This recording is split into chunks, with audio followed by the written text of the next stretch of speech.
Good morning सम्पूर्ण साथीहरूलाई। आज चाहिँ म यो केराघारीमा हल्का आफ्नो भिडियो लिने क्रममा छु। तपाईहरुले केही समय अगाडि केराघारी देख्नुभएको थियो भने फेरि म तपाईहरुलाई लगत्तै मकै हेर्नुस्।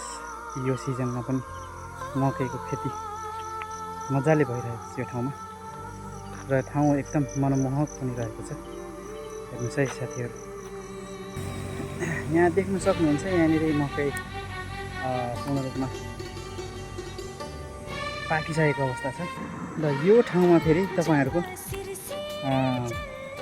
नयाँ बिरुवा मकैको नयाँ बिरुवा लगाइएको छ। यहाँ पुरै सिजन मकै लगाउने गरिएको देखिन्छ। तपाईहरुले यो भिडियोलाई हेरेर आफ्नो प्रतिक्रिया र सल्लाह सुझाव दिनु होला। धन्यवाद।